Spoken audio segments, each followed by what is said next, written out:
Nibbana. That is, Nibbana means extinguishing a fire.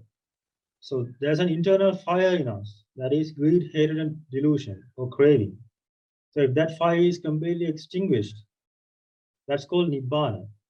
And that's the end of suffering, cessation of suffering. So I want to point out a sutta. In that sutta, Buddha explained, he explained in a slightly different way the complete liberation from suffering. So I think this part of the sutta will give an answer to one of the questions Michael raised in the previous session. He asked about universal consciousness. So here Buddha explains the consciousness of an arahant. That is complete a consciousness which is completely purified from greed, hatred, and delusion. So in this sutta, there's a question raised, and that question is, where do earth, water, fire, and air find no footing? So, the four great elements, earth, water, fire, and air.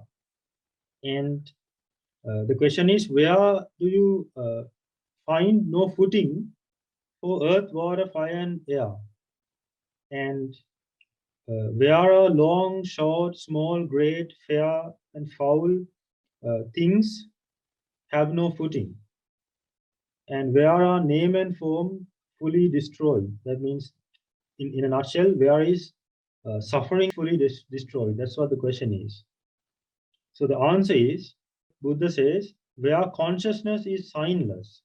So there's a consciousness which is, say, signless, boundless, and all luminous. That means that consciousness is not attached with anything. It is completely purified from greed, hatred, and delusion, and it has no attachment to anything in the world. And in that consciousness, earth, water, fire, and air find no footing.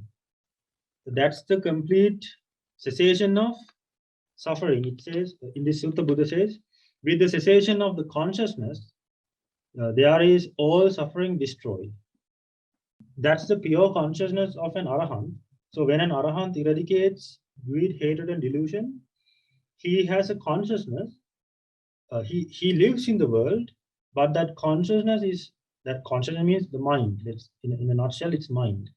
It is completely detached from the world. When we see forms, when we hear sounds, there's a craving involved in it. We have a craving to see forms.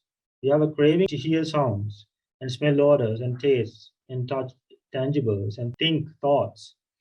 So there's a craving involved in us. But Buddha completely eradicated craving, but still he experienced, he could see and he could hear, he could smell and taste and touch, and he could think, but his mind is completely detached from all the things in the world. So that's consciousness is completely pure. There's another simile in one of the suttas. That's the simile of a goldsmith. So there's a goldsmith, and he gets gold from a mine. So that gold does not glitter, and it's contaminated with dirt. So there's a purification process that he does in order to purify the gold.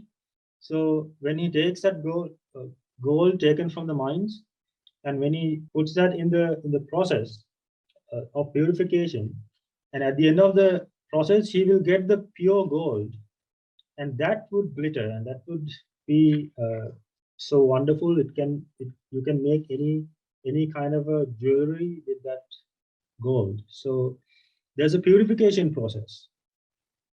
Just like that, a normal person's mind is contaminated with greed, hatred, and delusion, and all other defilements.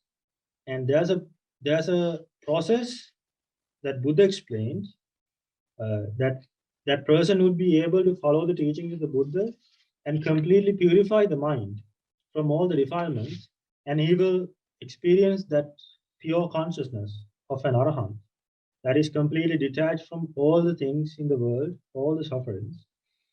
And when he passes away, that consciousness will extinguish, just like a fire would extinguish when the fuel is worn away. Just like that, the arahants will will pass away and will not be reborn in another realm, another world. So that is the complete liberation and the end of suffering. That's what the Buddha explained.